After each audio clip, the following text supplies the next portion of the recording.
Hello, everyone. It is Sunday night, and we are coming to you live from inside of Bat City Comic Professionals in Bradenton, Florida, to wind down your weekend with this week's latest and greatest in indie and small press new releases. As always, I'm your host, Shannon, aka Small Press Shann, here to get you excited about all of the books that you're definitely going to want to run out to your local comic shop and add to your pull list. But of course, before we can talk about comics, we have to talk about what we're winding down our weekend with. And this week we have a special gift. This was given to us by one of our customers and friends, Tom.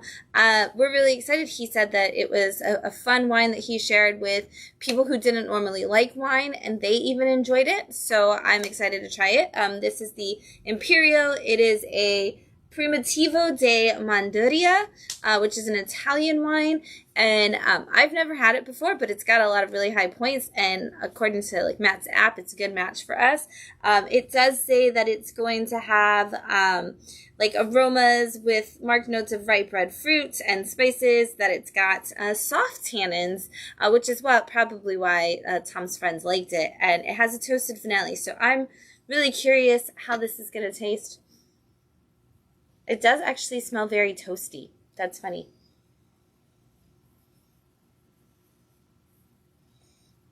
Let's see.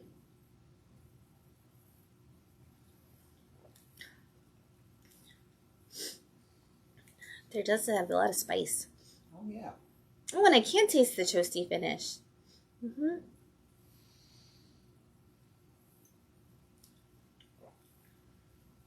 Mm-hmm. I'm trying to figure out what all the fruits are, because this doesn't tell you what the fruits are. So I know that it does say that it's got the oak, which you can definitely taste the oak. I can like feel that on my tongue. And the what did I say? The Primitivo is actually the type of grapes, which is really cool. I think they're obviously Italian grapes, because this is Italian wine. It does say that it goes really well with grilled meats and like medium mature cheeses. Tom said he paired his with, he made like fillets and he put it with that, and he was like, oh my gosh, it's so good the way it blends with the meat, which I can definitely see with the flavors. Matt, what kind of fruits are you getting? Black currant, I think. That makes sense. It's very nice. Yeah. It has a lot to it, though. And it's not really like anything that we typically drink on the show. Mm-mm. It's almost a little sweeter, but not like it doesn't off-putting. Yeah, it's not It's not like a sweet wine, but it's not as spicy and dry as what we normally do. Mm-hmm. Yeah. It is jamminess. It's actually closer to like the Austin Hope. Mm-hmm. Yeah. Which is interesting. You've had Austin Hope on here. Brian Hitch sent us a bottle. Brian Hitch did send us that bottle of Austin Hope, which was very good, and you opened up a wormhole of that Austin Hope. For that Austin Hope, Brian, that was so good. But yeah, it does kind of feel like it's more in that category, and it's definitely good. I'm curious to see how this one opens up.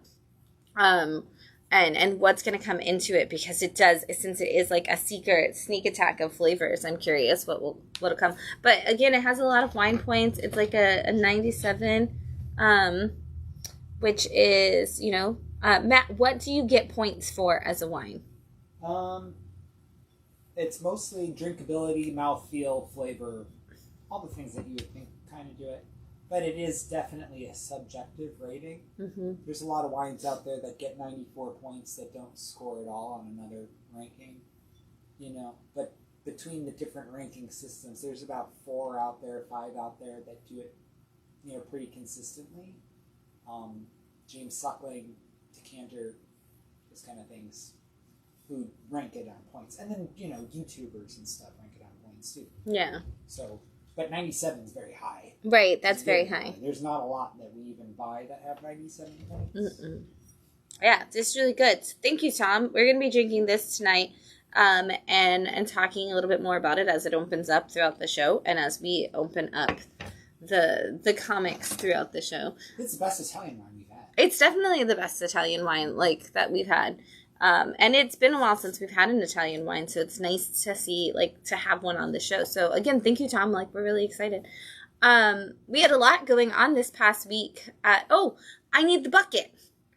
We had a lot going on this past week at Bat City. We had manga meetup on Wednesday, and this past Saturday was actually our second annual Chili Con Comics Chili Cook-Off, and we had 9 contestants and a ton of you come out and try chilies with us, which was totally awesome. I was so excited to just see how everybody kind of like themed it, and people went crazy. There were so many different kinds of chilies because we don't like restrict like what category of chili you have to make, which is really cool. We had the Sonic the Hedgehog chili from the Archie comic from the 90s. We had a chicken like tortilla soup almost kind of chili. We had 2 different vegan chilies. We had awesome hot dog chili that had pigs in the blanket that you put with it.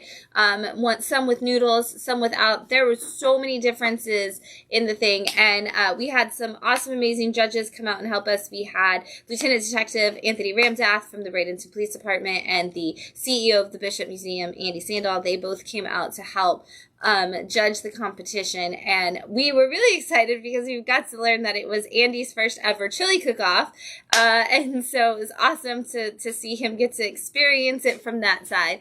But we did have our three winners, which was awesome. Third place went to Stephen Dennis. Second place and fan favorite went to Christy Kinstrom, who went all out. She had a theme of pigs in the blanket, and why do pigs wear blankets? It's because it's chilly. So there was all that. She made her own drinks to go with the theme. She had snacks. She had prizes. It was so great.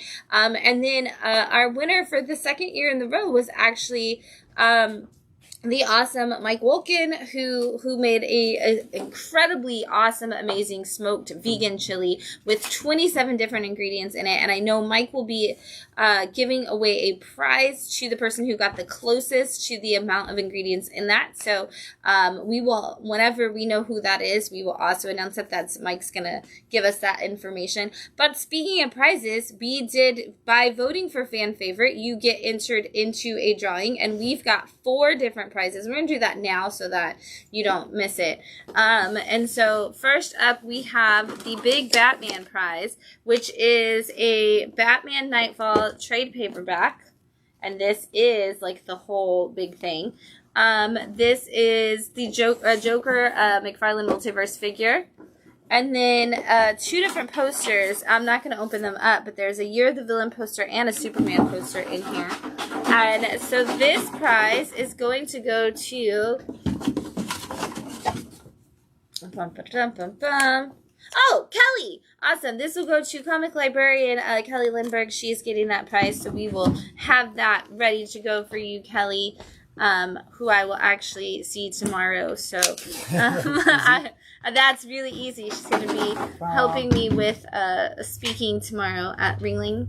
We've also got our Vigilante Pack, which has a DC compact of V for Vendetta, which, if you didn't know, came out on the 5th of November, and it is a $10 copy of the whole entire V for Vendetta, and if you've never read it, you need to. It's comic history.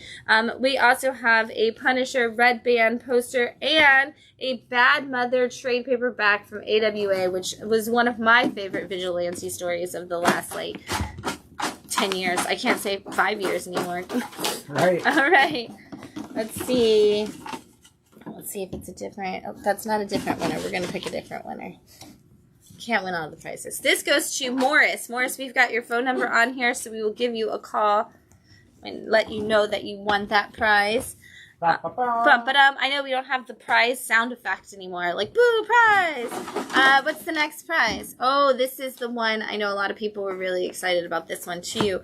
This is Manga Madness. This is going to include Dan Volume 1, Slam Dunk, Volume 1, Night of the Living Cat, Volume 1, Witch Hat Azalea Kitchen, Number 1, and then the Kiss Bet poster for the webtoon Kiss Bet. All right. I'm just going to apparently grab 7 of them. Bob free tag. All right, Bob, you've won this manga prize. We'll give you a call. We'll give you a call. Your number's on there as well. Perfect. Yes, but if you're watching the show, you can just you can come by on Wednesday and pick those up. All right.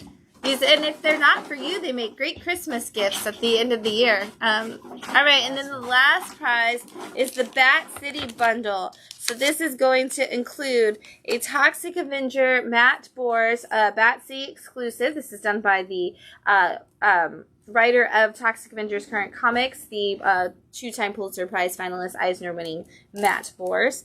It's also going to include a Dick Tracy signed variant. This is signed by Adrian Prudhomme, the artist, Austin McKinley, the colorist, and myself and Matt. And this is drawn by Adrian, like I just said, and colored by Austin. And then it's also going to have the sticker that's not out yet. The sticker that's not out yet. The variant sticker drawn by Katie. So this is the most Bat City of Bat City prizes. Oh, man. All right. And this goes to Ash V. Ash V, we will give you a call. Your number's also on here. So don't lose Ash V's to get that right. All right, so yay! Thanks for everybody that came out who supported. Entering those random chance drawings like that. They go into they help fund our programming. It also helps make everything fun. Thanks for voting for your fan favorites. We also had so many people drop off toys for tots and canned foods during the event. That is something that will continue to run at least through the month. We are collecting toys for tots for kids in Manatee County to make sure that they have a happy and merry and bright holiday season. We are also collecting food, canned food items. They're actually up at the front, so you can come in and leave some, but also if you're in need, no questions asked, please feel free to come and grab some. It is our little food pantry that you are welcome to shop out of for free if you are in need of food. We've got a lot more coming your way before the end of the year. I know it's already November, 16th, and so it feels like the year is over, but it's still heating up. And so we've got some of our regular scheduled program this week. We've got Queer Book Club is actually moved up to this Wednesday at 6 p.m. and we are going to be reading The Fire Never Goes Out, which is Indy Stevenson, the creator of Nimona and the showrunner for the She-Ra cartoon on Netflix. This is their and the creator of Lumberjanes. Let me throw that in there. This is their memoir that came out a few years back, and this is actually going to kind of go through their life up until the pandemic. And so all that fast changes of their life and everything that happened in it. And so we have copies of this in the shop. If you haven't read it, you can come pick it up. Otherwise, if you have it, you can just come. And if you just want to hang out and hear other people talking about it and you're not looking to necessarily read it in time for Wednesday, you can definitely do that. But we open on Wednesday at 11, and that's definitely enough time to read it before book club. So if you stop by in the morning, you can grab the Wednesday morning and still make it in time for book club. We also have Ladies and Non-Binary Nerd Night this Thursday at 8 p.m., which is, of course, one of my favorite events of the month. That is such a fun time. 18 and up, ladies, non-binary nerds who'd like to come and just make some new friends and hang out. We usually have some kind of fun, craft or game going on. You can bring your own snacks and your own drinks and just make some fun memories with other Bradenton nerds. And then this Saturday is Comic Creation Workshop. So if you've got a kiddo who wants to learn how to make comics, we've got a class at 11:30 and at 3:30. As always, those events are free. So feel free to just pop in, no sign up needed, and come and join us for that fun. And since we're talking about big things coming up, don't forget that the November 26th is our creator meetup, and we will have a lot of fun going on that day with representatives from Ignition Press and Square Enix here doing portfolio reviews for any artist who wants to show up that day. They will also be here all day that day, and we are going to be having an Arcadia release party for the new title from Ignition, filled with tons of swag and all kinds of goodies. So come out that day and get your copy of Arcadia. we will also we will be closed Thursday for Thanksgiving and closed Thursday or Friday for Black Friday, and we will reopen that Saturday for Small Business Saturday with our big sidewalk sale and all kinds of other crazy things going on inside the store. So make sure you've got Small Business Saturday on your schedule. I'm going to take another drink of this wine before we start talking about books. Ooh, it's already changed. It's like smoother now. There's like less, like the tannins, like the softness of the tannins has kicked in. It doesn't have that like fresh kick. Yeah. It's very nice. That's very smooth. Very Okay. Well, we're going to talk about some comic books right now, and we are going to kick it off with Transformers issue 26 from Image Comics and the Skybound and the Energon Universe. If you didn't know, Robert Kirkman and Sam Mora just took over the Transformers line from Daniel Warren Johnson and Jorge Corona, and so this is their second issue being at the helm of that. But it does keep that story going where it's been, and one of the big things that has been happening is, of course, in all Transformers stories, the Autobots and the Decepticons both end up on Earth. The humans aren't necessarily prepared for that experience, but we've seen a very different Transformers story in this, in that the Decepticons were the ones who kind of found all of the Energon and the safety net first, and so they've been more prepared for this battle than the Autobots have. And so the Autobots have really been struggling, and they recently actually made a partnership with the military that we should definitely not trust. And they are trying to kind of figure out, like, now that they have the Energon and the supplies they need to fix up people, where does that fall? And this issue was actually a really cool way to look at that, because they have some Decepticons in their midst that have actually been essentially prisoners of war for them. And their whole thing, Optimus's whole thing, is that he wants to see those Decepticons get fixed just as much as he wants to see the Autobots be fixed, because at the end of the day, they're all Cybertronians, and so he's like, we need to take care of everybody, and we start with who's the worst off, and that is the Decepticons, and so we are going to fix them. And it's really an interesting look. Like, Kirkman really nailed the shift, like the look at balance of power, because while Optimus Prime is sitting there saying, like, I'm not the one who needs it, like, Megatron is like, no, I get fixed first, and then the rest of y'all have to wait on, like, the Decepticon side. So it was really interesting to see, like, what do the differences between leaders look like, and Kirkman did a great job telling that story in this issue.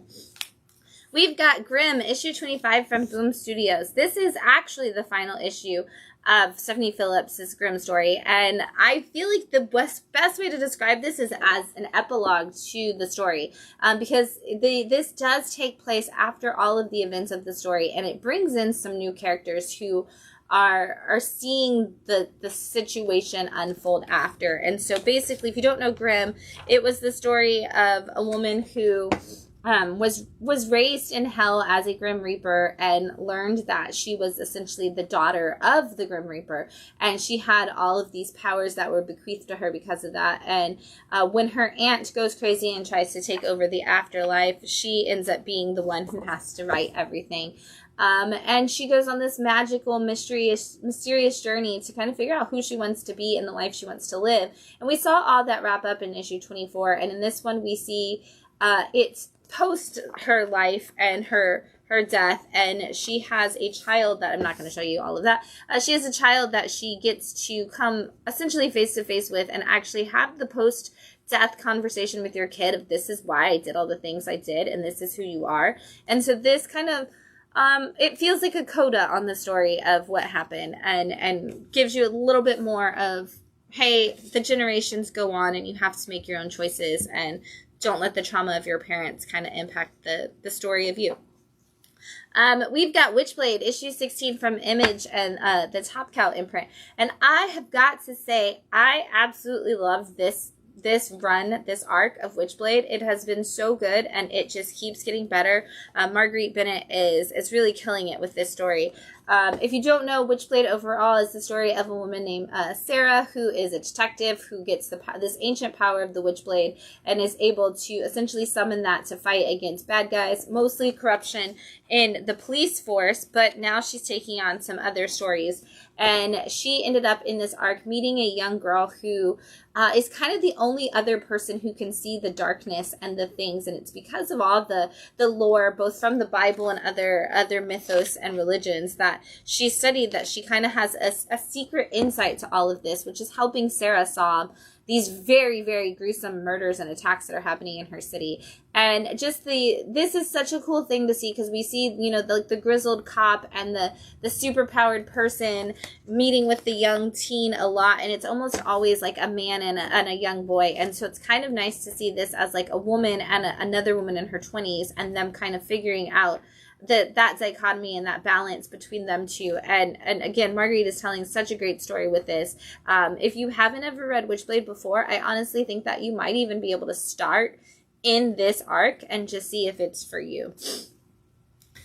Redcoat, issue 15 from Image Comics and the Ghost Machine universe. And I do feel like I might need to raise my glass to the articles that came out this week. Congratulations to Redcoat for optioning for a film. Cheers to Simon Pure and all of the things that are to come. But this is, if you don't know, this is actually the story of a man named Simon Pure who randomly happened to get immortality when he was trying to hide out from the war that he was fighting in, and he fell into a spell being done by the founding fathers of America. And he has always said he is anything but pure, and all the things that he does that he thinks just make him more of a scallion and a terrible person have actually made him lovable and enjoyable to all of us readers. And in this issue, we actually see him settled down, claiming to be Simon Plum, and he now has a wife and 2 kids, and he is very much convinced that he's put away the life of the past and he wants absolutely nothing to do with it, and he's going to eventually figure out how to explain his immortality to his family, but he's just loving the simple life of being a dad. But his old friend Albert Einstein shows up at his door and tells him that their quests and their battles are not quite done, and there is more to come, and of course there's always another battle that Simon has to fight. And we know this is going to connect in some big ways to a lot of what is going on in the Unnamed Universe, which is the Geiger, this, and all of the things that Jeff Johns is building at Ghost Machine. And so there's some things that are definitely coming our way that's going to connect all of that. But it's really cool to see. Congratulations to Jeff and Brian Hitch and Simon himself for that announcement. We were really excited about it at the chili cook-off yesterday. Anthony Pizzo and I were really excited that our book that we once voted as the book I didn't expect to like but fell in love with on the Batastic Awards is now getting the love from everybody. So up next, we've got Power Fantasy issue 13 from Image Comics. This is such a big universe and such a heavy conversation every single time. But this is Kieran Gillen creating a kind of a big superhero conversation. I always say this very much feels like, what if the X-Men didn't have the confines of a big 2 and also of morality? And so basically there's a world of supers, each one having their own powers, but there's a man who kind of has the same powers as Charles Xavier, that telepathy, but also the ability to control and make things happen through people's minds. And he has kind of taken it upon himself to believe that he is the one to provide the ethics and the moral high ground for all superheroes. Well, guess what? All superpowered people don't like that, and they don't necessarily like him. And so over the last couple of issues, there was a plot to kill him that was orchestrated by some of the other supers, and we now find out what happens when you do that. Like, what happens when you do go after the person? And what if what you thought was the person and you went after them wasn't really that at all? And so we're dealing with all of that fallout in this issue and really opening up. Like, Kieran is actually having the conversation of, like, what are ethics and who's got the right to determine it, and when is it okay to, like, step over the line and when is it not. All of those conversations happen in detail from, like, every piece of the puzzle in this issue, and it's such a good issue.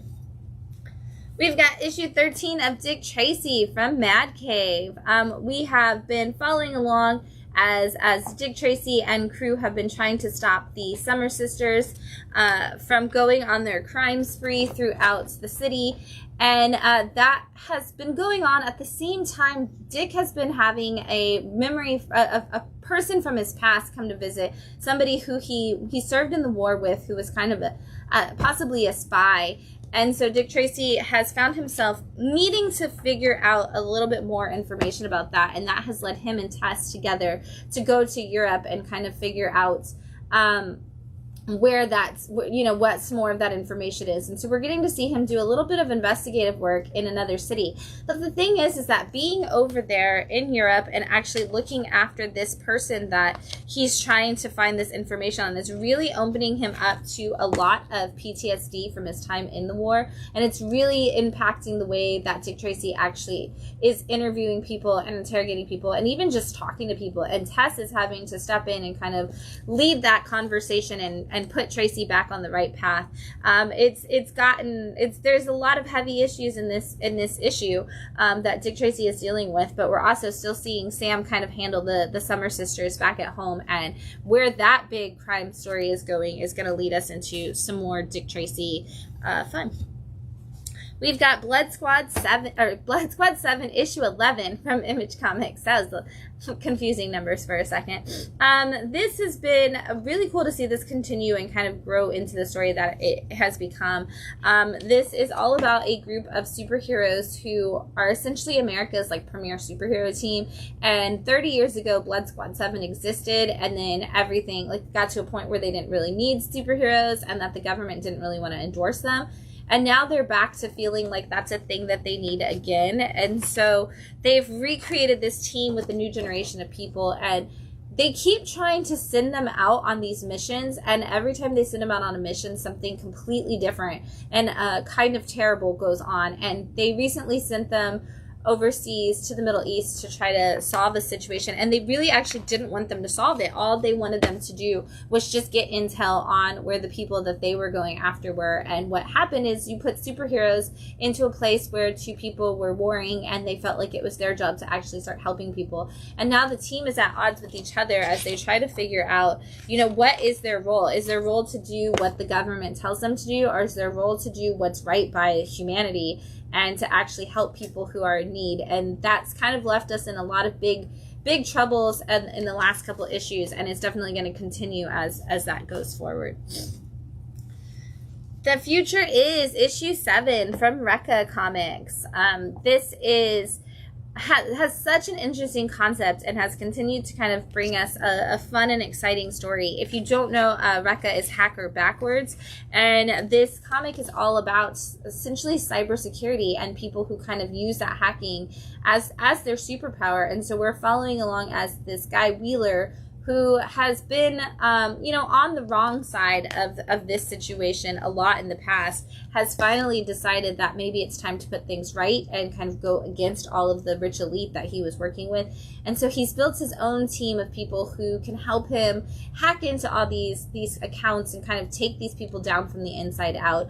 And in this issue, they are actually found out in the process of trying to do that by a bounty hunter who goes after one of their people. And so we get to see the high stakes tension of them having to make these decisions. And we also see that Wheeler is putting them into these positions on purpose because it's better for him and it makes his stuff seem more natural and consistent, if somebody was really stuck into those situations. And so this is really kind of put some imbalance into the team and some distrust, but they do kind of have to build out somewhere in order to figure out where the team's going to go forward in the future.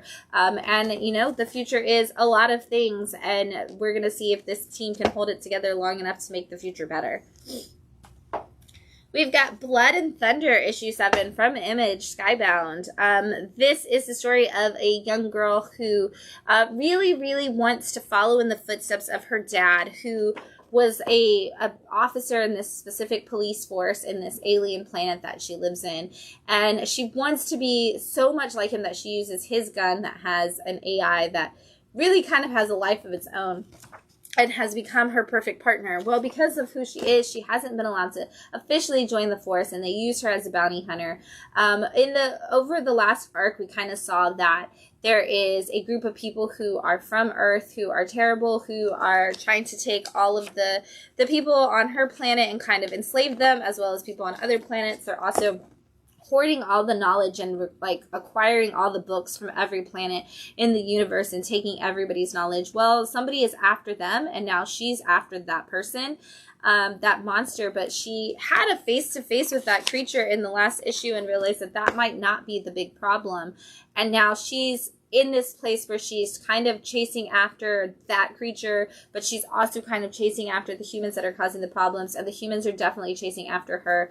And so who she's going to be, what side she's going to take, who she's actually going to catch, and who's going to catch her, all kind of fall secondary to the fact that she is currently trying to save a pregnant woman from danger and is on her own little adventure.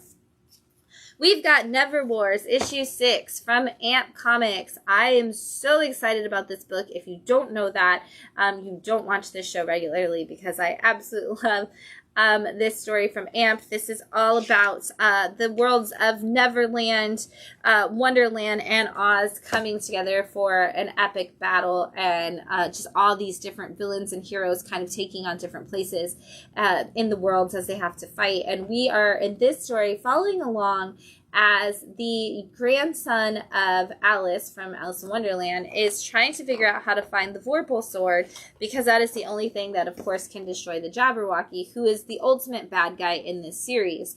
And they end up having to go on an adventure. It's him and Little Red Riding Hood and the Mad Hatter and the White Rabbit and the Cheshire Cat.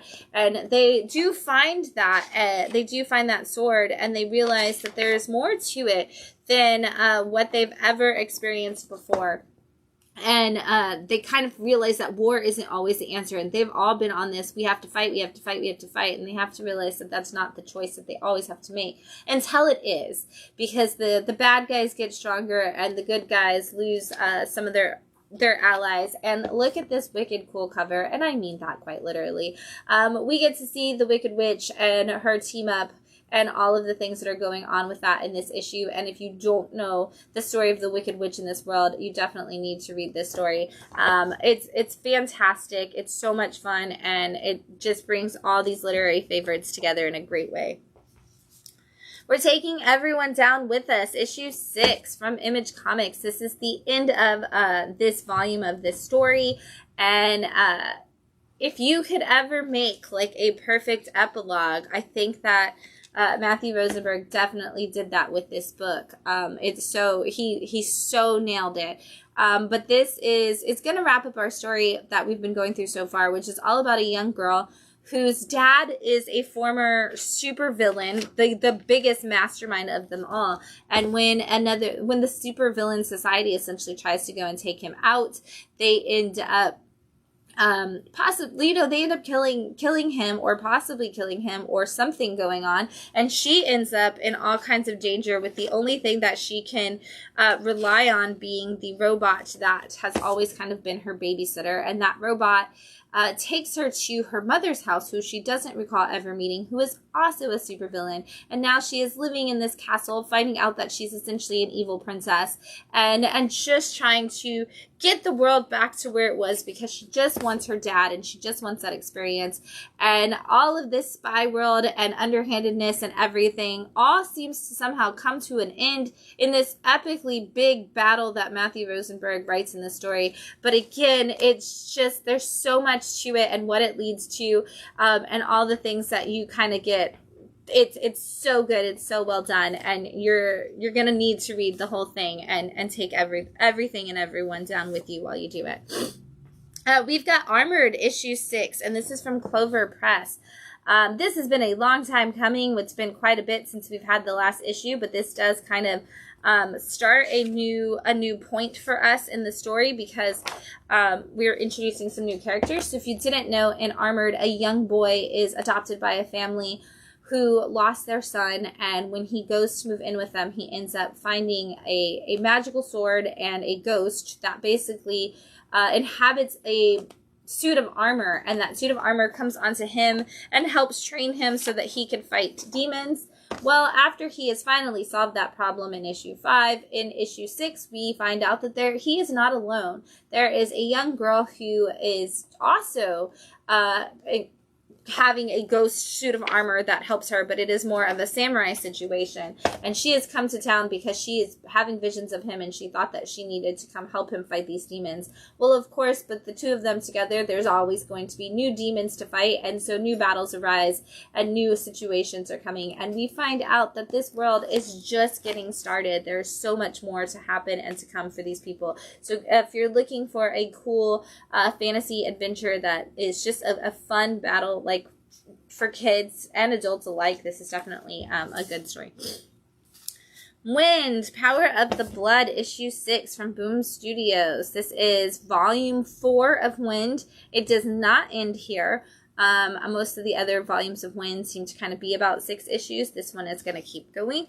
And it's taking us on towards that epic journey, epic battle, I should say. So if you don't know the story of Wind, it is all about a young boy who has magical weird blood in a world where they do not accept people with magical weird blood, and he is being led out of that world by he's being kept safe in the world originally by a barkeep, and then, of course, being led out of the world because dangers are arising. And we have been on quite an epic quest as fairies and vampires and humans and weird bloods and all kinds of things have come together and fallen apart and made new alliances and all kinds of other things as people kind of just can't accept each other and need to have these big battles. And we are learning that, like, the vampires want the fairy blood, they also want the weird blood, the fairies don't want to be around like different people.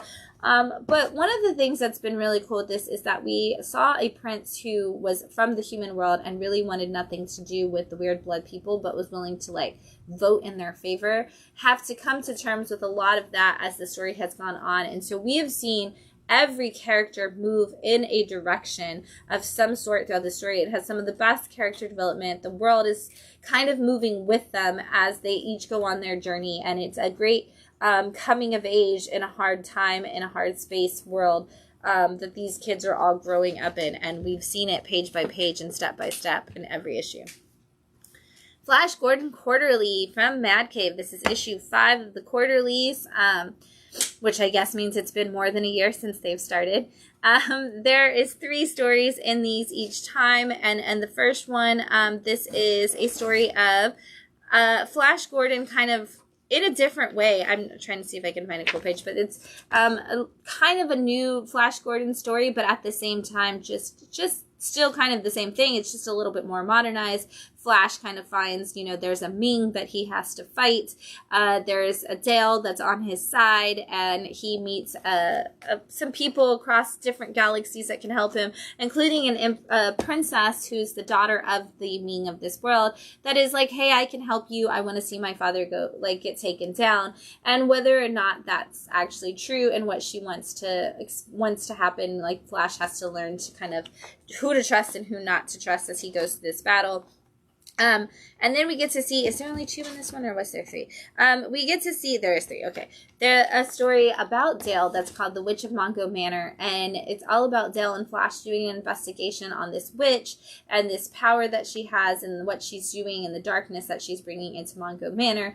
And it does not go well for Flash and anybody else involved in it, but we do get to see Dale kind of be awesome and full of magical power in the coolest way. And so that was definitely my favorite of the stories in the issue, because I love seeing Dale get to have the spotlight instead of Flash. And then the last one is called Flash Wolf, and it is all about what if Flash Gordon had some werewolf stories going on in the universe. And it just looks really wicked and cool, and it's definitely a fun little, very short story, but also a really fun one with Flash Gordon and some werewolves. We've got Red Velvet issue 4 from Mad Cave. Red Vector. Sorry. Apparently I am just thinking of cake. I don't know.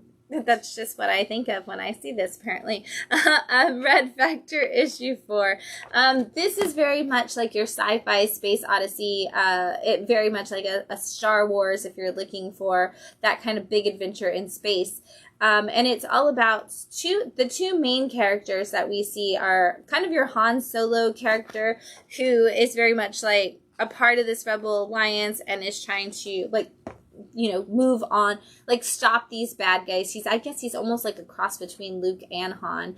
And he's kind of trying to stop this bad guy, and he's gone after this person who is the brother of essentially their Darth Vader, who's always been the one who created all the technology and everything, and so everybody kind of pinpointed him as the bad guy, but he's like, hey, I didn't want my technology used for harm. I didn't create the Death Star to hurt people. I thought it was going to be some great technology for the future. And so they have both crash landed through a rift in space on Earth, and now they have met with a woman who is a park ranger, and they are trying to figure out how they can get back to space and back to stopping the problems of the war that are happening. Unfortunately for them and everybody on Earth, they have accidentally opened up that portal to allow other people in, and now that Star War, space war kind of situation is coming to the Earth, and they're going to have to figure out how to battle it here. And see exactly how it's going to pay out. This one had a lot of really good emotional moments and beats in it, as we get to see the story of essentially this Han Solo's Princess Leia and what happened to his rebel queen. Beneath the Trees Where Nobody Sees, Rite of Spring, issue 4 from IDW. Let me just tell you, Sam is making some choices. I don't know that I agree with them. She's going to get herself into all kinds of trouble.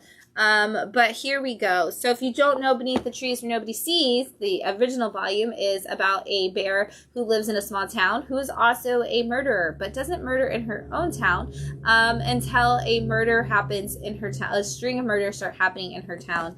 And she feels like she has to figure it out before the police do, so they don't accidentally find her murders. Well, Volume 2, Rite of Spring, here we are, a news story, is actually following a woman whose brother was murdered, and she doesn't know what happened to him, and so she has found all of the investigation has led her to the town where Sam lives and is possibly murdered by the person that Sam stopped in Volume 1, and so she's trying to figure out who it was, what happened, what could have been the situation that happened with her brother. And Sam, once again, trying to make sure that the trail stays off of her, has kind of adopted this person and is just helping them along with the case. Well, they are getting a little wild, and this person is very messy and doesn't really know what they're doing, which is why I think Sam's going to end up in a load of trouble very soon, which keeps the stakes high and crazy. Patrick Horvath is writing and drawing such a great book. I love the duality of the cute, adorable, fuzzy creatures who are all kind of murdering people and things like that. If you haven't read it yet, Volume 1 is fantastic. You can grab that in trade paperback form. We should have more in stock again soon because we're constantly ordering it, and I know I just ordered 5 more last week. And then this series is coming out right now. We're on issue 4. You're definitely going to want to dive in. I know a lot of people who started with this one and then went back and read Volume 1, so if you want to start now, you can totally do that. We've got Godzilla, Escape the Dead Zone, issue 4 from IDW. We are in this new era of Godzilla. We are in the KSA era, and that seems to come with a lot of people kind of having the ability to get this Kaisei power that is what essentially fuels kaiju. And so we're starting to see a lot of like human kaiju crossovers and things like that. And this is definitely one of those stories. This follows a bunch of people that are in the Dead Zone, which is actually the Pacific Northwest of America, that suffered a kaiju attack and is now kind of just like wiped off the map. Everybody in the outside world believes that that no longer exists and that people aren't living there. Turns out though, people are, and there are quite a few of them. There are people who have a kaiju cult that worships Godzilla, and they have found these 2 young kids who seem to have some special powers of their own, and they are trying to essentially sacrifice these kids to Godzilla, and a man who is half kaiju, half human, comes along and finds them and is trying to keep them safe. In this issue, we're seeing that those are not the only situations that happen. There's a young girl who wants so badly to have friends and to have somebody to love her, and she is saved one day by Godzilla and ends up falling in love with him and really wanting like to marry Godzilla in that classic like little kid like, oh my god, I'm gonna marry him someday kind of situation.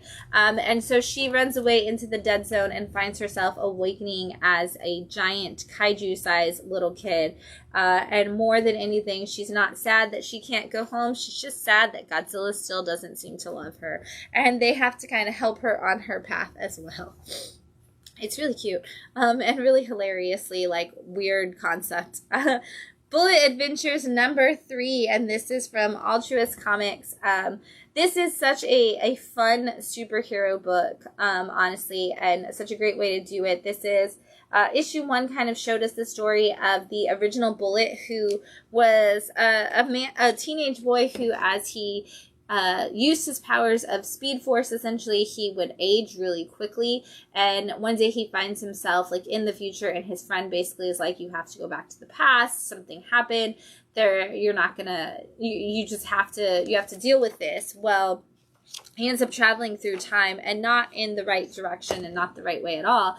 But while he's doing that, issue 2 showed us his granddaughter, who had his same superpowers and seems to have a little bit better handle on some of the things, and a lot worse handle on others, like the fact that she doesn't know how to communicate with her friends about any of the stuff that's happening. And she also has a great relationship with Grandma, who of course married the granddad who had the superpowers, but not with her mom, who doesn't want to see her daughter go down the same path as her dad. Well, in issue 2 at the end, we saw that Grandpa, his time traveling actually led him to this moment when she is the superhero, and so they are getting to have this time together, because when he arrives back, he actually arrives back as a teenager himself. Nobody knows why. We're not really sure what's going on, but now the 2 teenage superheroes are working together to kind of figure out how to stop the bad guys and figure out how to give her the best tools she needs to be a superhero. Really cute family story, really great way to do superheroes and that sidekick and leader kind of situation, because who's the sidekick and who's the leader is definitely up in the air for these 2. Speaking of superheroes, we've got the Blue Falcon and Dynamite. This is issue 3 from Dynamite. This is such an interesting, darker, grittier way to do Blue Falcon and Dynamite than you might have seen in a Hanna-Barbera cartoon, as we're kind of definitely going down a lot of different darker paths. In issue 1, we saw as the man who is the Blue Falcon in his regular non-Blue Falcon form was actually betrayed by a scientist he'd been working with, and his lab was exposed to the bad guys who came in to attack him, and unfortunately did a lot of damage to his lab and to his dog. He goes full John Wick on the situation and goes after the people in issue 2 who attacked his dog, and in that battle that he's in, he actually finds himself seriously injured. And so in this one, he wakes up very injured and in the hospital. And we actually see as the hospital staff, one who is like his former girlfriend and the doctor who he once saved their kids from a situation, decide together that they are going to make sure that the press and any villains who are watching the press think that Blue Falcon has been cured and is off and is safe, and that they're able to like not come after him while they actually do work on him. But we do get to see that not actually work, and him having to rely on his partner in crime fighting to kind of save the day. And where is this going to lead them, and what exactly are we building towards? We're going to find out now that the book has hit its turn. Black Diamond issue 3 from Panic. I am so excited about this series. It continues to get darker and darker as it goes along. And like all great books like this, it gets darker with the humans than it does necessarily with what is actually the darkness. But this is a story about a man who goes on a ski trip with his young son, only to have his son kidnapped from him. And the only person that he's allowed to tell that has happened is his ex-wife, who has now met him at the ski lodge. Well, the thing is, this gets darker because the people who have kidnapped his son have actually said, hey, we'll return your son to you if you steal a different kid for us, for us to use in essentially their like ritual sacrifice to some dark, creepy thing that's happening. Well, so now this ex-couple has had to spend their time looking for another child that they can steal, and they've got very specifics, and they're not allowed to tell anybody about this, so they're having to like trust in each other and kind of devise their own plan to kidnap somebody, which of course brings up the morality of like, are we terrible people if we actually kidnap this kid and all the things that we're going to do? Well, this issue is where they have to enact their plan, and as with all books and all stories that have a plan of crime or anything like that, we get to see it go completely and totally right and completely totally wrong all through the series of it. And I'm not going to show you the back half of the book because I want you to actually have to go on that adventure and see all the twists and turns they do. Again, if issue 3 is always the turn in a story, this one definitely hits hard with that as you read it. Artificial, issue 3 from Image Comics and Maria Lovett.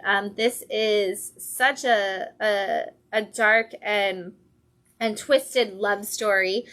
This is all about a woman who really just kind of finds herself wishing for love and trying to find the right like person for her, and the way she ends up going about that when she feels like none of the humans in her life hit that right is she hires the dating android app to fill that void for her. And basically you're supposed to be able to find the perfect person for you. You've got all kinds of settings and safe words and things like that, and she gets so excited and messes a lot of that up on the first day, and it is starting to come back to definitely haunt her in this, as her android lover has become very obsessive. And in issue 2, we saw her kind of choose to do a role-playing scenario, and she accidentally kind of locked herself into this role-playing scenario way too high, and now her android is feeling the jealousy and the intensity of somebody in one of those romance novels. And this is definitely putting her in a place where she's very worried that her life is in danger. I do love that they call this 9.5 Weeks Meets Terminator. That's definitely going to give you some inclination of just how bad this might actually get for our main character, who just wanted a happy romance and should have just, I guess, given it one more go anywhere other than that. We've got the Adventures of Lumen in issue 3 from Dark Horse. This is such a fun story, very League of Extraordinary Gentlemen-esque. This is all about a young girl who has been raised in kind of in a home, a training facility, essentially, that kind of told her nothing about who she was, but trained her for battle, trained her for survival, trained her for different kinds of stories and lives, and she finds out one day when an attack happens that she is actually the granddaughter of Captain Nemo. And now he has returned from what everybody assumed was the dead to come back and find her because something has happened. And as far as they know, her father was killed by a traitor and an evil person in their midst. And so now he has assembled his own team and is like, we have to go out on this adventure to kind of stop this person before he can destroy the world, and also put all of that on us because he is pretending to be to use our name and to say he's one of us. And so she gets to go on this epic adventure. Meanwhile, as readers, we actually know that there is more to the situation than they know, because we know exactly who is behind all of these dark and dastardly deeds, and it is not necessarily who they think it is. It is going to lead to some big reveals and some big battles, as these two have finally come to a point where they are going to cross paths with the other half of the story in the next issue, and I cannot wait to see how that goes. Event Horizon Dark Descent issue 3 from IDW. This is, for fans of the movie, this is definitely something that I've seen a lot of movie fans really excited about. If you've never seen the movie, that's okay. It tells you everything you need to know, and gives you just a completely different story. And so, or a completely readable story without, it's not different, but it's at least something that you can jump into if you don't know it. This is about a group of people who are going out in space and trying to find, what's the exact thing they're really actually trying to find? They are trying to find Proxima Centauri, but 7 years later, they after disappearing, they reappear and all the crew is dead. And this is our story of what happened to the crew. And so we see as they kind of approach this, like this space where they're going to make a jump, that a monstrous demon type creature boards their ship. And we have been following along in each issue as different people have been attacked in every single one. And it is getting pretty gruesome. But we have seen different members of the crew kind of be destroyed by this, be swallowed by this, and turned into part of the monster. And that's just one of the monsters. It seems there's another creature. There's the ability to kind of shapeshift and make people think that they're seeing their family. And in this issue, we follow a different member of the crew who, when he was trying to get assigned to this ship, found out that he had cancer and asked them to basically lie so that he could have one experience and he could basically go out and then maybe die among the stars. And we see that kind of play into how he makes the decisions he does as he follows into this monstrous beast coming his way. We've got Fourth Rope, issue 3 from Noir Caesar Comics.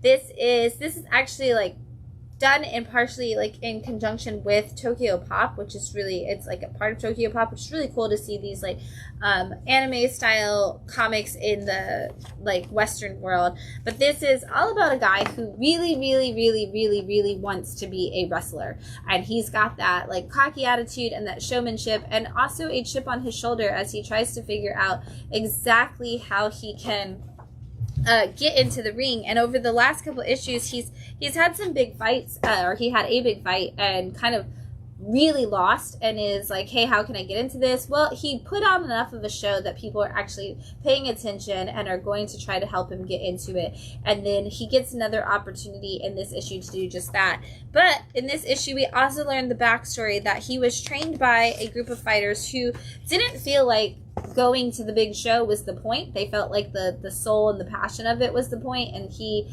kind of took all of that and decided he's going to get the fame and notoriety for all of them. Well, their younger sister, he ended up falling in love with their younger sister, and she gave him the opportunity and the ultimatum, essentially, like to not go because they lost so much in their family to this big show in the past. And of course, he's like, I made my choice. You can see what that is as I'm here. And in this issue, she actually shows up at his doorstep and is like, I shouldn't have given you an ultimatum. I just don't want anything bad to happen to you. And we learn and we know that something bad is definitely going to happen because this guy has opened up a can of worms that is going to lead to some big fights that may, in fact, lead to his death if he's not careful. Before we jump into the number 2s, I'm going to take a drink. Again, we are drinking Imperio, which is Primitivo de Manduria. Sorry. It's an Italian wine. It's a gift from our friend and customer, Tom.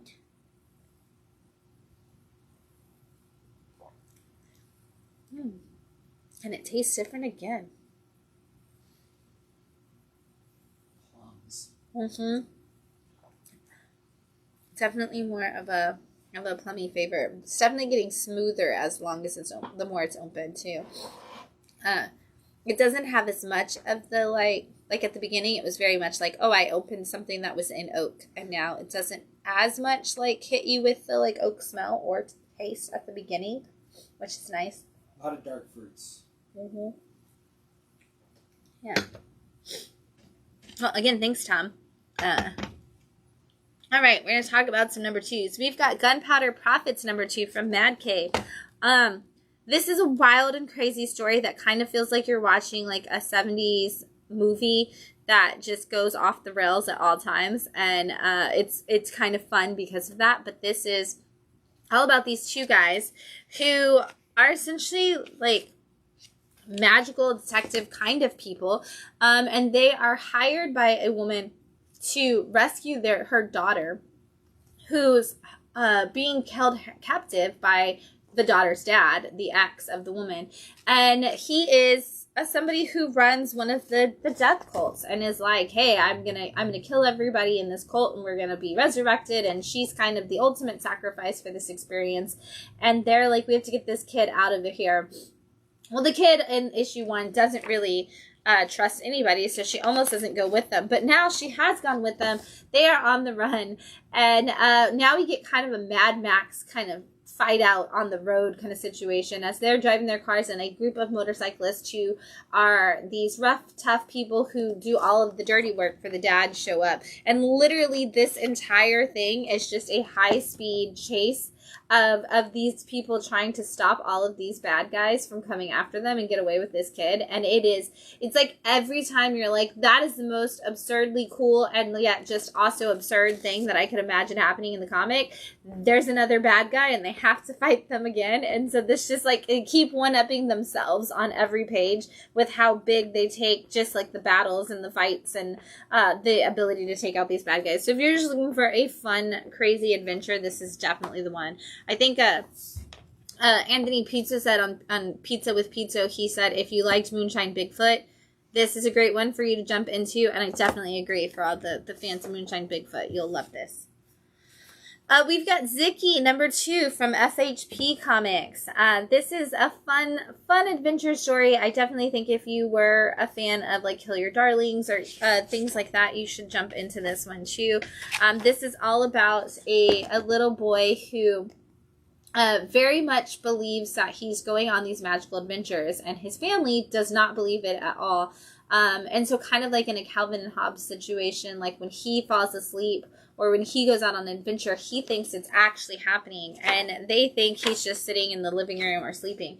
Well, we as readers know that they are actually happening, and that Zicky can go to this other realm, and in this other realm he is fighting against essentially an evil version of himself and a rat king who is they are both trying to create an invasion of the human world, and Zicky has been trying his hardest to stop them. Well, he gets captured, and in this issue they are actually able to use Zicky's power ring to come back to our time and our space and kind of like our realm, I guess I should say, to start their invasion. Meanwhile, the whole time his parents have no idea that any of this can happen, and so they think that Zicky is kidnapped, and so they're trying to find him. And so you get the tension and stress of the family trying to figure out what happened to their 4-year-old essentially as he is in this other realm. It's really cool the way they do it because the our realm is done in classic Western comic style, and Zicky, because he is like a 4 or 5-year-old, his whole imagination is more anime looking,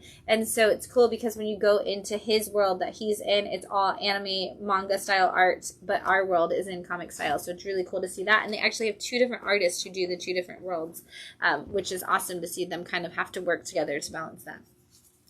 We've got Dynamite Blood Red, issue 2 from Dynamite Comics.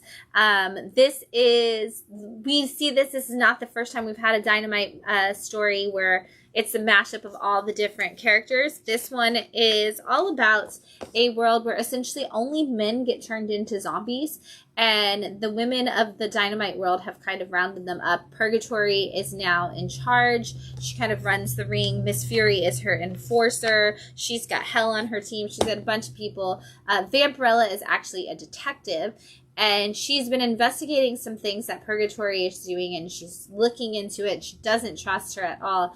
Well, we also found out in issue 1 that Vampirella had a man, the love of her life, a man, chained up in a different room who was possibly infected, and she's trying to find a cure for them. Also in issue 1, a spaceship crashed to Earth and brought us one Deja Thoris. And so they bring Vampirella into the mix to try to see if they can figure out what it is exactly that Deja Thoris is talking about, because nobody understands her language at first, and they are trying to figure out why she's there. She has figured out a cure. She knows that she can help the people of this world stop this zombie apocalypse. Now they just have to decide if they actually want to do that. And much like issue 1, the end of issue 2 gives us some teasers to the and reveals on some of the other Dynamite characters that will be coming our way. It's just a fun action little read you got to check it out if you like any of those characters. Datsu Pachuco, issue 2 from Image Comics. This is a great fun detective story from our friend Henry Barajas, who recently did the Green Hornet story. So Henry loves to do fun detective stories, and this one is so great. If you are a fan of Calavera PI, you should definitely check this out too. This is all about a woman who has been accused of a murder that she absolutely 100% did not do, but she thinks it's safer for her family if she just takes the charges and goes with it. And so she's refusing to actually, like, at first she's just kind of just like in prison and she's just going to stay with it. Well, our detective is hired, our PI is hired by her mother and her sister, who are like, hey, we know she didn't do it. You have to look into this. And so he is doing just that. We're actually getting some of the information. But of course, in this one, you've got your femme fatale in this issue, and the interesting way that they do that, and how that's going to really muddy up the waters of this situation that he's in. Definitely bring a great twist to this story. Lots of cool little twists and turns, but also just getting to see also just the Latinx culture in the 60s in LA, and all of the stuff that they kind of embed into that, and the way that it's connecting to it is really, really cool as well. Definitely check it out if you're a fan of detective stories at all. Craniacs issue 2. This is from Titan Comics. I'm kind of in love with these little Craniacs. I think everybody should be reading this book because it is so much fun. And also, I don't want to go down a rabbit hole of collecting Craniacs cards for forever, but they're just so cute. And so in the first issue was a really cool way it was done. It was a flip book, and we learned about the two different worlds, which was the Futurians and the Retrovians. So one side was very futuristic, and they had always been taught that the other side of the planet was like primitive and didn't have any knowledge, or like, and it was dangerous and you would die if you would go there. Well, the Retrovians were taught that the other people were very like scientists, and that they would experiment on you, and they were also very dangerous. And of course, kids are kids, and us 2 kids from the future world and 2 kids from the retro world end up meeting at the end of issue 1 and realizing that that is actually not the case, that there's actually not the danger there, and they decide that they want to discover more. And so in this issue, they start switching and going to the different worlds and checking it out and kind of learning a little bit more about it. And then we see more and more kids start to do that and just start to have fun in these worlds. But of course, there's always going to be a catch, and there is some dark, dangerous things ahead for these kids, mostly because adults just don't understand. And you know, when parents just don't understand, things go wrong. They are so cute, and oh my god, they're going to make vinyl figures of them too. Shut up. Oh my gosh.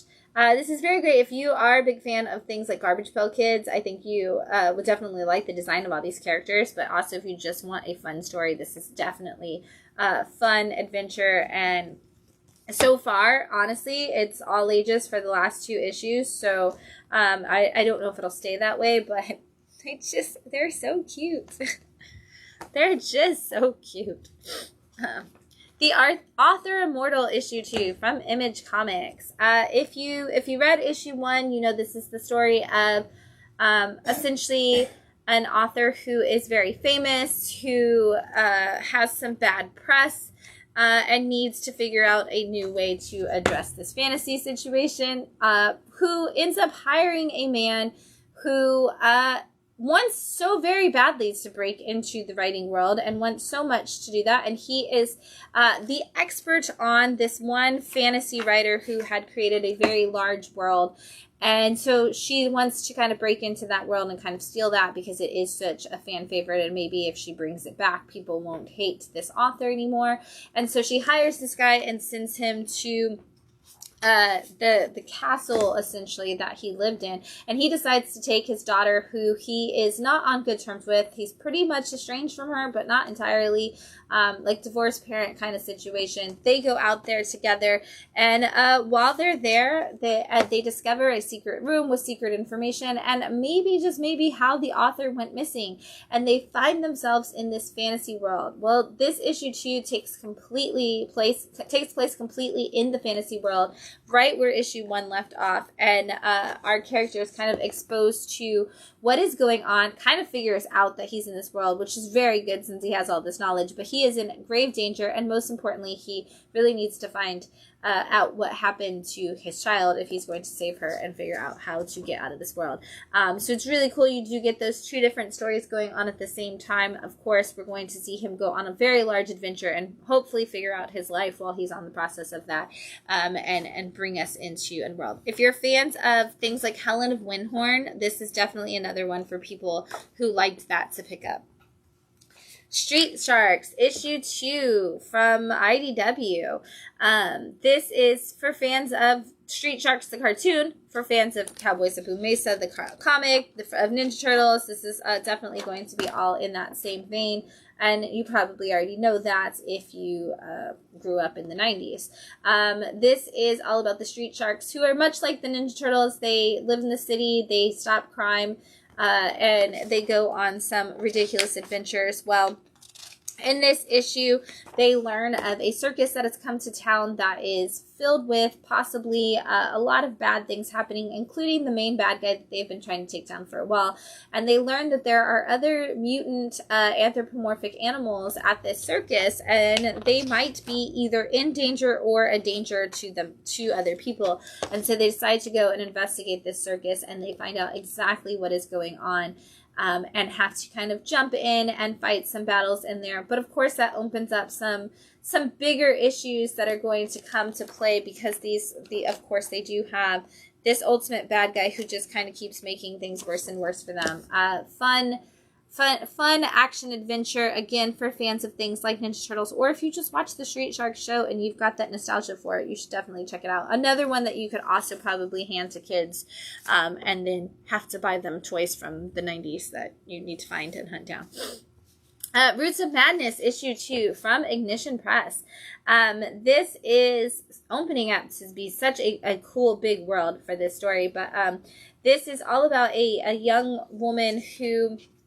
her mom was like the town bruja. She was the town witch, and she had to she did all of these healing things. Of course, for her, she kind of just thought her mom was the town, like, you know, the woman who just made salves and creams and things to help people. And so she ended up getting out of the town and moving away up to Chicago to go and learn and study natural medicines and sciences.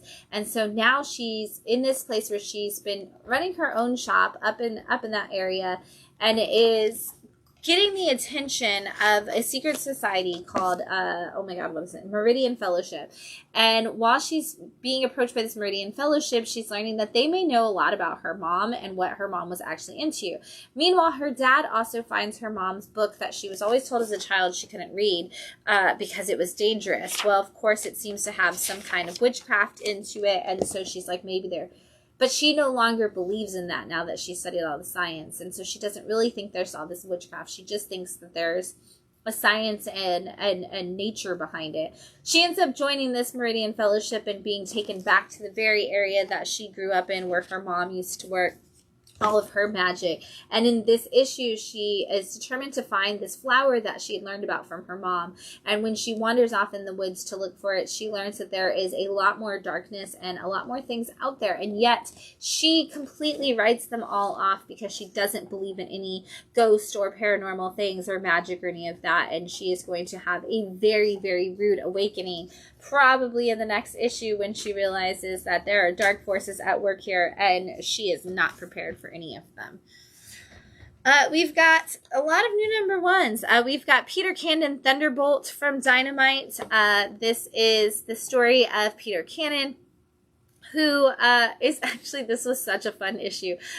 Peter Cannon was raised in essentially like a death cult, or at least that's what everybody said that believes. And so he is still living in that space, even though nobody else does. And he sees a group of mercenaries who are doing some shady stuff down at this area right beneath it. And he goes down and it's like, hey, I'm here to take you all out. Like, you're not supposed to be doing this stuff. And they're like, where'd you come from? And he's like, oh, from the other facility. And they were like, that was a death cult. Nobody lives there. And he's like, I lived there.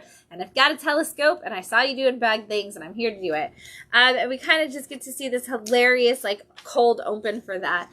And then Peter heads to the city where he's trying to build himself as this essentially like Bruce Wayne style vigilante. He's got a lot of confidence and just kind of walks his way into a lot of spaces as he tries to find his childhood friend and one of the only other survivors of this place. And it's so funny because people keep saying, like, making the, like, oh, all the people there drank the Kool-Aid, and they keep making jokes about how there was no Kool-Aid.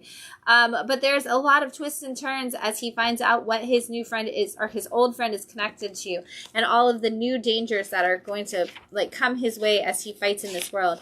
And is he going to be able to open her up to come back to his side? And what is his ultimate quest? We still have no idea. And the twists and turns that number one leaves us with are definitely going to open up a big story as the series gets started. And I'm excited to see where it goes. We've got a one-shot from the Thundercats universe for Panthro. This is kind of filling in some pieces of the puzzle. If you are following along in the Thundercats world, you know that Thundercats proper of a title has a group of people who have landed, a group of Thundercats, I should say, on Third Earth, and are trying to build a life, but the mutants keep attacking, and Mum Ra is somewhere in there, and there's all kinds of stuff that just keeps going wrong every single issue. And then Thundercats Lost had a different group of people, Thundercats, who had come long before that and were doing this investigation of the Third Earth and whether or not people could live there, and don't even know that, like, Thundara had been destroyed.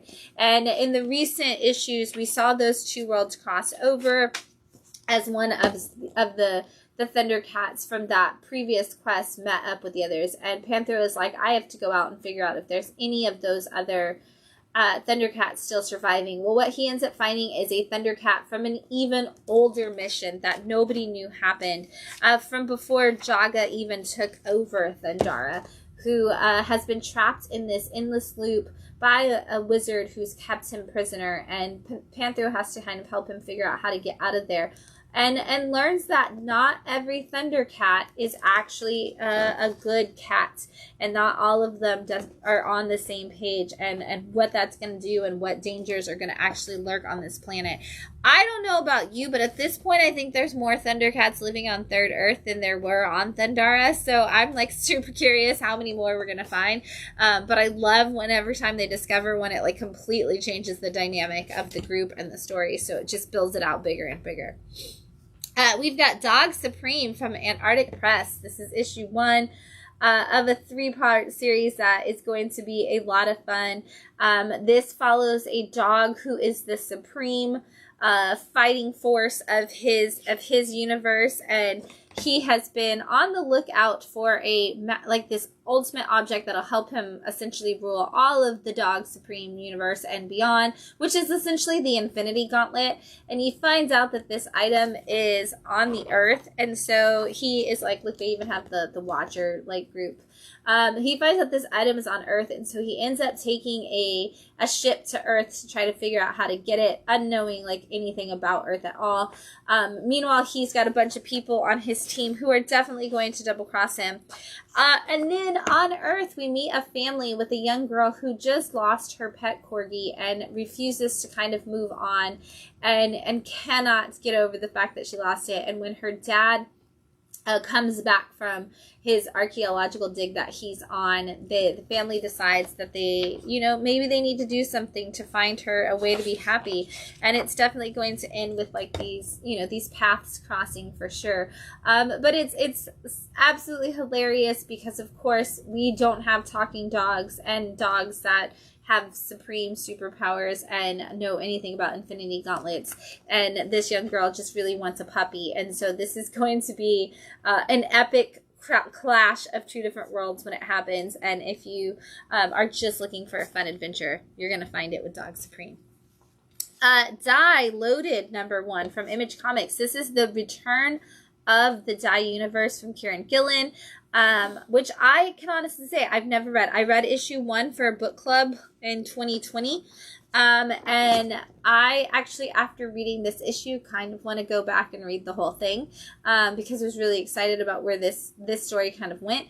So this gives you a really, really good rundown of everything that's kind of happened in the Dai world. But basically, there is a group of friends that Jumanji style got sucked into a D&D kind of universe and had to fight their way out of it. And it happened more than once, essentially. I believe they said it happened in the 90s and then when they were kids.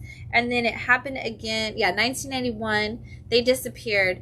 2 years later, 5 of the 6 returned traumatized. And then in 2018, they were taken again. And now this is during the pandemic.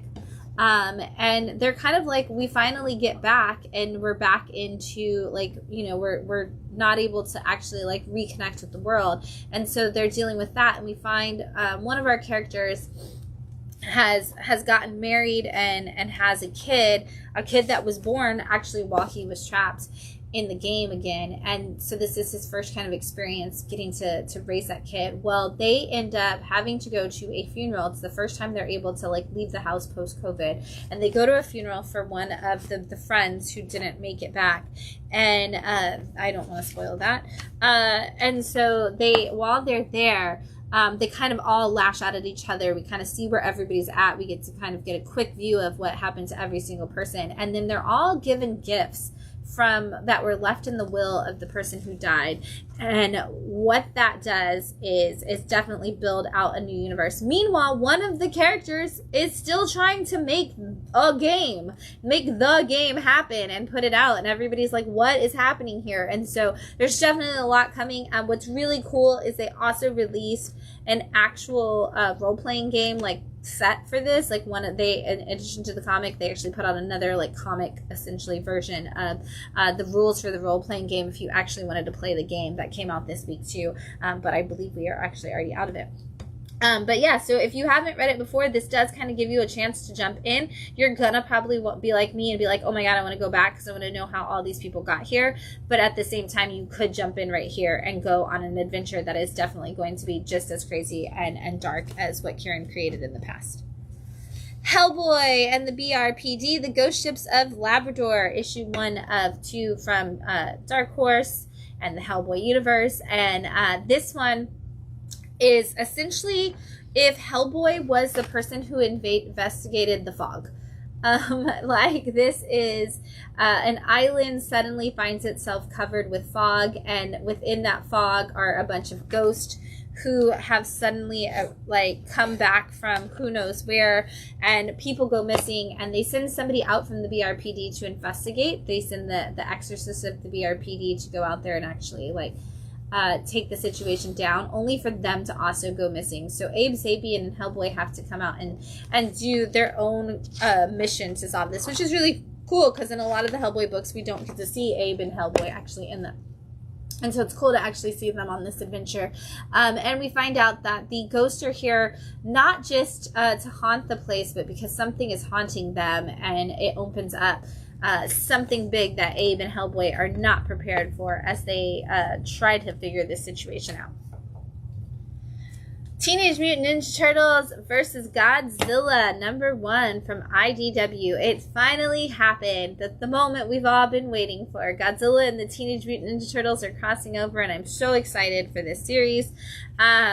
This actually takes us back to Japan to start with, and we actually see Master Splinter's Master and Shredder, before he was the Shredder, as members of the Foot Clan. And we learned that the origin of the Foot Clan essentially was actually to help keep Japan safe from the kaiju, and that was a big part of their world, and that's what they were supposed to be doing.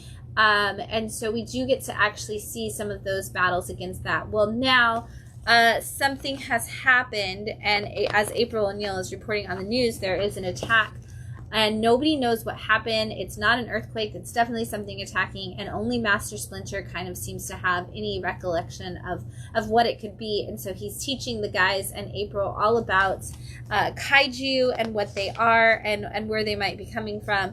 Of course, Shredder also remembers this and is like, this is the moment I have been waiting for. We have to go out there and we have to get this essentially this Kaisai energy, as we're seeing, and he's trying to get Krang on the side of him, and he's like, even I know who the kaiju are.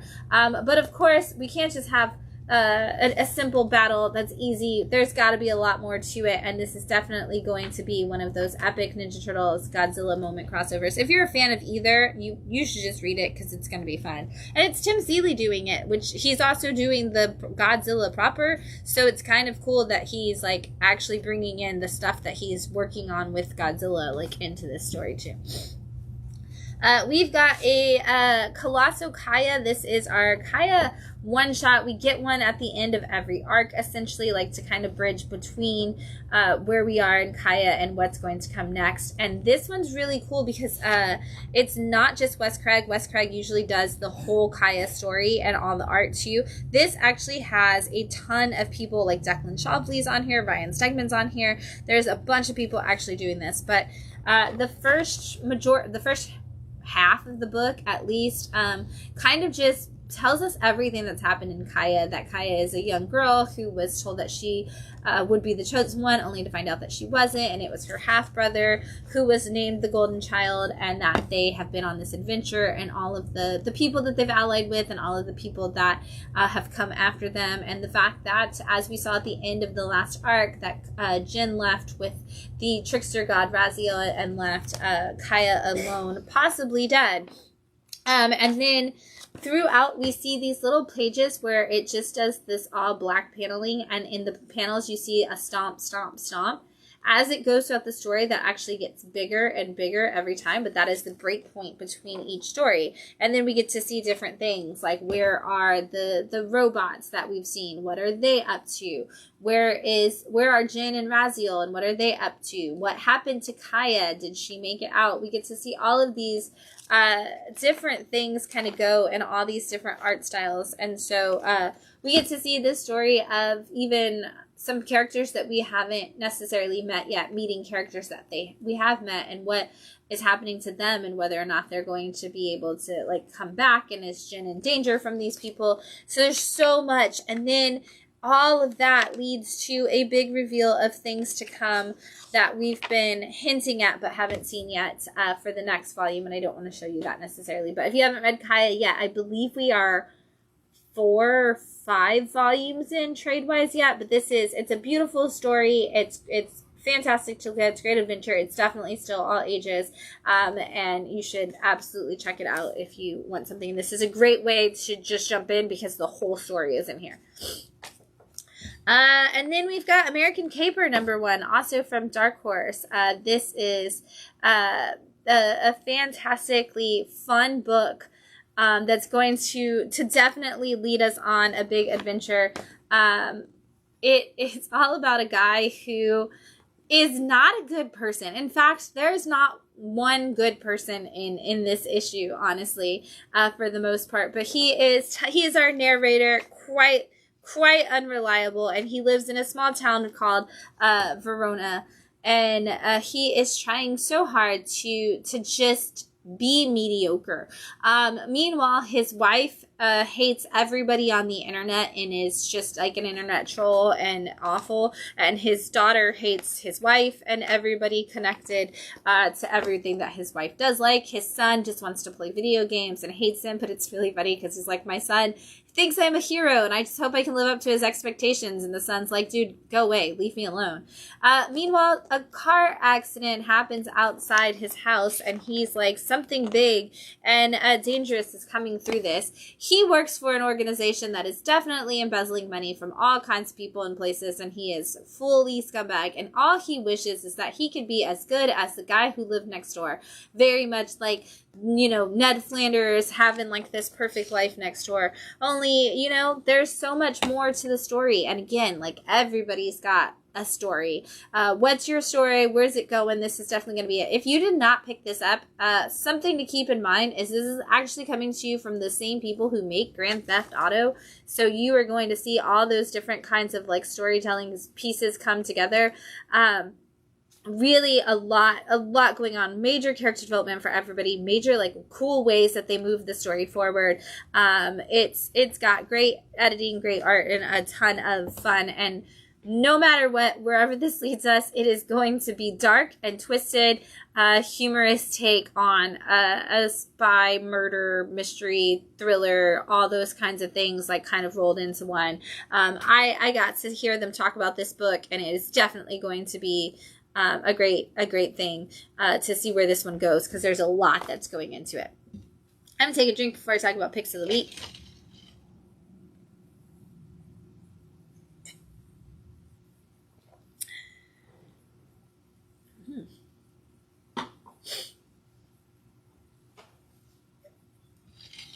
You have a new flavor look on your face. Yeah, now there's like a whiskey barrel. There is kind of like a whiskey barrel taste. It is aged in oak, so yeah, I mean that makes sense. But okay. Not also that held whiskey before they put wine into it. It doesn't say like, it just says matured in oak for 6 to 8 months. That's what it says. So I don't know. You'll have to do more research to find out. Kind of a caramel. It does have a little caramel to it. Mm-hmm. There's a lot. There's a lot in there that like kind of says plum and chocolate. Plum and chocolate. I taste the plum. I feel like I don't know what chocolate tastes like enough anymore to know. I always feel like I'm missing that. I feel like I have to take one day or like 1 week, and each day of the week eat one of those things or drink one of those things that I'm not allowed to have, because wine uses all of them, like coffees and chocolates and things like that.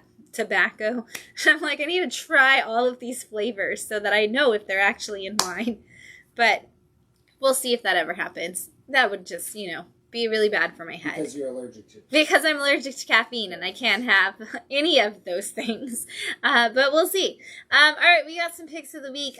First up, we've got City Beneath Her Feet, number 2 from Distillery. And I just learned today before I brought this, because I wasn't going to make it a pick of the week if I couldn't do it, that the number 1 special edition is still in stock. So I will get more number 1s, everybody. But this is such a fun book if you haven't read it. It's James Tynion and Elsa... I can never say her name. We're going to say Cartier, but that's not right. Doing this story, and her art is so good, so Darwin Cookie. I love it so much.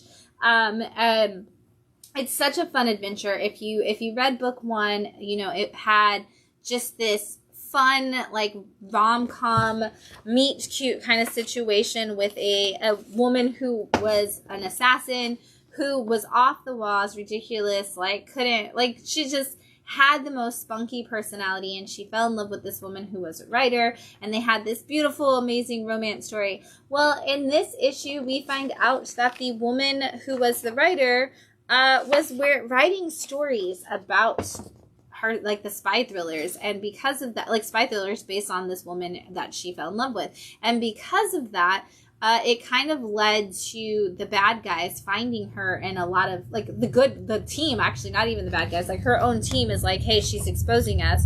We've got to take her out. We've got to get her out of this system. And so, you see that kind of them come after her, and that not end well. And we also see where this woman is, because she had this great, wonderful love affair, but it didn't last because you can't stay in a relationship with an assassin. And so now she's kind of just never been able to move on. That's why she's writing the books, but she's also just still in love with her. And we see this unfold as, at the very beginning, we find out that allegedly, our wonderful assassin spy has been killed by her own team, and she bequeathed everything in her will to the woman who wrote the books about her. And so now she's kind of finding herself, like, in this apartment, and she's having to figure out, like, how to, like, she couldn't move on before, and now she's literally living in this woman's apartment, and she's got her cat, and she's got to figure out all these different layers of her, and she's piecing together even more about this woman than she knew before, kind of realizing she maybe didn't know her at all. But at the same time, we're still in the middle of a spy assassin story, and the spies, like the assassin group that this girl worked for, is now coming after the writer because they think she knows too much, and she has no idea any of this is happening because she's not a spy assassin person. And so now she's being sucked up into this world that she's been writing about all the time, and finds herself all in the middle of it with a broken heart. It's so good. It's got all of the, like, all the romance you want, like all the beats of that, all the spy stuff, all the assassin thriller stuff, all the great stuff. And it's got, again, that I love Elsa's art so much. So you gotta check it out. I'll get more number ones. Don't you worry, everybody. And then we've got issue 1 of Liquidator from Mad Cave. I really was like, it's so funny. I read this and I was like, this has so many Peter Milligan vibes to it. And then I looked and I was like, oh, it's Peter Milligan. That's why. And it's Peter Kowalski on art, which is going to, if you are a fan of, oh my God, it's the Where Monsters Lie. I was like, what is the name of the book? This is the same artist on that. And this is such an interesting concept, and I love it so much, and I love this character already. But this is about a woman who works for a time-traveling society, and she is supposed to go back and basically take out any of these time anomalies that have happened. And for her, in this specific issue, it's that the feminine mystique is actually showing up too early in history. And so she's a maid in a house at the time of Jack the Ripper finds it. But we also learn that there's basically people who go through these time things. They kind of find broken people who feel like they don't fit in, or who don't have like a place in time and don't have any family or anything. And so what happens is, also going through time kind of ends up playing on their psyche too much. And so they have this decompression chamber where you're supposed to go through, and it's supposed to keep you from getting like all mixed up about time and all mixed up emotionally. And she has done that, and now she's in this like time slip where she can't figure out what time is right for her, and she's not really sure, and she's having these like crazy flash forwards and flashbacks. And so they feel like maybe they need to send her back on this quest, though, and they send her back to the time of Jack the Ripper, because that feminine mystique issue book, it's just a book. Feminine Mystique has shown up on the shelves there, and they're worried about what that implications are going to do, because they can't start the feminist rebellion too soon. And her landing back in this time, while she's still completely dizzy and messed up and not emotionally square, definitely is going to put her in some dangerous situations. I'm very excited to see where that's going. But also, again, I love that you finally like kind of had that conversation of like, hey, if we just let like anybody go through time and we make a time society, like they might not be emotionally capable of handling it. And she's definitely not. And it's going to make for a really great story. Lastly, I cheated. I 100% cheated, because this isn't just a single issue of a comic, but it is the only way it came out, so I'm counting it. This is volume 1 of Ultimate Oz Universe, and it never was single issues, so it's kind of like a graphic novel. And I am so excited. This is from AWA, and this is The Lost Lands, and it is essentially a retelling of things from The Wizard of Oz, and it is so invested. They have an Oz historian that is working on this book, which is crazy. So they've got, actually the foreword is even by Elton John, but they have a man named Larry King, who is not the one you're thinking of, and he is an Oz historian, and he kind of took all of this Oz information and fell down rabbit hole and kind of just wanted to do more with, really, the maps are what got him, that there's so many maps of the land of Oz and so many different things that happen within them. And so he kind of wanted to do a retelling of that story. And so AWA decided, like, yes, let's do that. And shout out to my buddy Cullen Bunn for stepping in and writing it with them. And it's literally just the story of Oz, and modernized in the way that it looks and the way that it kind of reads. But this is following, it's not the Dorothy story. It's basically picking up at book 2. So take out everything you know about the Wizard of Oz. It actually shows the wizard flying off and leaving Dorothy behind, and then Dorothy going back home at the very beginning of the book, and her kind of desperately wanting to get back. And then it follows the story of Tip, which I don't want to tell you too much about it, because if you haven't read the other 13 books in the Wizard of Oz, I don't want to spoil anything for you. But it tells you the story of Tip and Mombi, the Wicked Witch, not the Wicked Witch of the West, another one of the Wicked Witches, and the rise of all of the other people in Oz. Like, we get to see the Scarecrow kind of ruling. We get to see the Tin Man also kind of having his place where he's ruling over the Winkies. We get to see the Lion and how it does his role as King of the Forest. But we also get to see the creation of of Jack, who I love so much, my little pumpkin Jack. And we get to see the Sawhorse, which if you've seen Return to Oz with Farouk Gabak, you know the Sawhorse and you know Jack. You do get to see also, like, we get the teasers of the fact that, like, Dorothy is trying to get back so much, to get back to this land, and she wants to get there. And so we are going to see that volume 2 is probably going to have some of that Return to Oz kind of elements in it as well. This carries through so much of the story, and we get to see just so many cool things. But one of the things I love the most, and really the thing that sells me on this book more than anything, is there are QR codes all throughout the book, and they actually take you to a space that takes you to all of the Oz history. And so they are QR codes for from our Oz historian to show you, like, hey, this place on the map, that's actually this. If you didn't know, it first appeared in this book. And so you get, like, a whole Oz database in the middle of a story that has that modern style art, but also tells you the, like, actual stories of the other 13 books in the Oz thing. And then this is just immediately starting with book 2. And I think it pretty much only does book 2 of the Oz universe, but so much to it. I'm so excited. Perfect way to get you ready for Wicked Part 2, to just remind you, like, to get you some more Wizard of Oz. And we can always use more Wizard of Oz in our lives. Everybody can. We just need it. And so again, I'm hoping that since AWA did this, maybe we're going to get some kind of, like, AWA TV show or books. I know that the Larry King said that he is, like, a writer, producer, and does a lot of those things. So I'm hoping that we'll see that, or maybe we'll get to see some kind of other show. Elton John does the foreword. We get to learn all about the history. There's so much. So good. If you're an Oz fan, this needs to be on your list immediately, and you just need to read it. And if you're not an Oz fan, maybe you will be if you read that. All right, so we've got a bunch of other books in stock. I'm going to fly through them really fast. We've got Marvel Black, White, Blood, and Guts, number 2. This is if you're looking for some Blade action, it's going to be there. Mr. Terrific, Year 1, Issue 6. We've got our VR Troopers and Power Rangers facsimile flip books, which is really cool. If I don't drop it. Marvel Knights the World to Come, Issue 4. Eddie Brock Carnage, Issue 10. The X-Men Tales from the Age of Apocalypse, which is going to give you all of that stuff if you missed it, collected into one collection.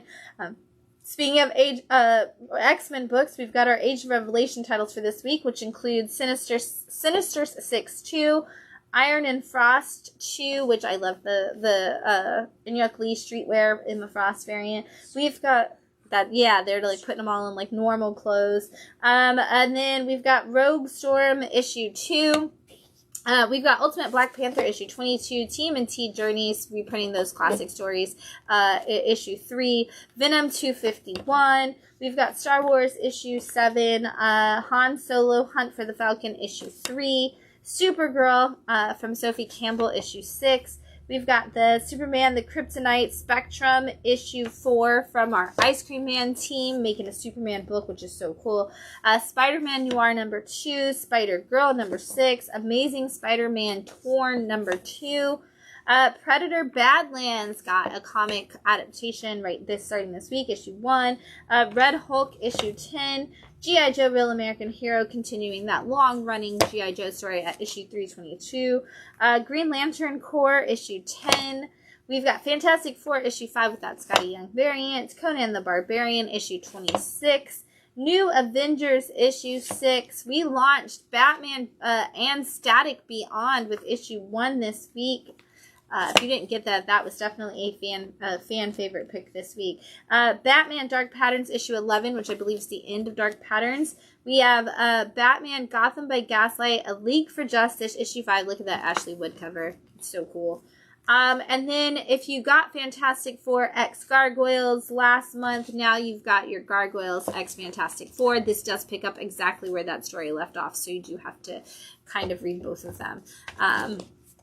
That is all our single issues. We also got a bunch of trade paperbacks and graphic novels, and we've got Real Politics. This is A specter is haunting the cinema, and this is a crew of small town theater employees who are, you know, here to talk about all the things very high fidelity-esque, but in the movies, but also having some crazy stuff go on in the background.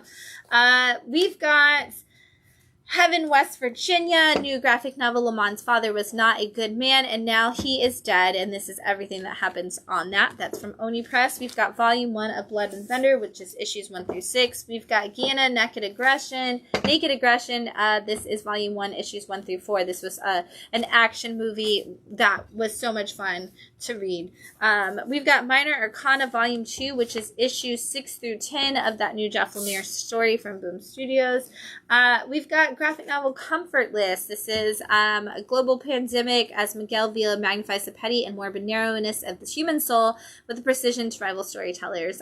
This is a lot of really cool emotional stories, and you know, you're going to get all the small stories and large stories mixed together as humanity deals with all of the things going on. Invincible's Universe Battle Beast came out with the first trade for issues 1 through 6, so that's your volume 1 of that, and there are 2 different covers for that.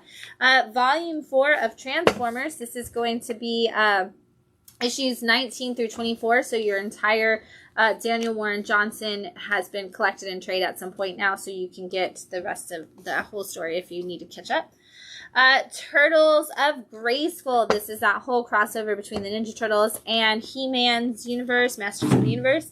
Then we have the giant hardcover collection of Friday, which is really great. This was a really hard one to find for a while, and I'm glad that they put it in a actual hardcover and a big size because it was originally just more of that compact size. And speaking of compacts, Vault has a couple of their trades out in compact form this week. This is The Savage Shores, which is definitely a fun, not fun, not at all, a dark read from Rom V, a cool horror story that you need to check out. This is definitely one if you're looking for an evil aboard a ship, very Voyage of the Demeter-esque. This is going to be one to check out. And then one of my favorite Vault titles, Witchblood, has gotten its compact version. This is Lisa Sturl on art, who is the artist of the Modern Witch Tarot deck, doing a story about witches and vampires and the hunt between the two of them to kind of keep vampires from stealing all the witch blood to become immortal. All right, that's all I have for you this week. I know that was a lot of books, a lot of great books that you want to go out and read immediately. Don't forget, this Wednesday at 6 p.m. we have Queer Book Club. We are reading Indy Stevenson's memoir that is about their life up until 2020 and all the things that went into being an artist who rose to fame so quickly with things like Nimona, She-Ra, Lumberjanes, etc., and all the things that they were dealing with as they moved through that. And then this Saturday is Comic Creation Workshops, 11:30 and 3:30 for all the kiddos. And, of course, Thursday night is Ladies and Non-Binary Nerd Night. Bring your snacks, bring your drinks, bring yourself, have some fun. It's going to be great. Don't forget to put Small Business Saturday on your calendar for the Saturday after Thanksgiving. Thanks again to Tom, and we'll see you later this week. Happy reading, everyone. Bye.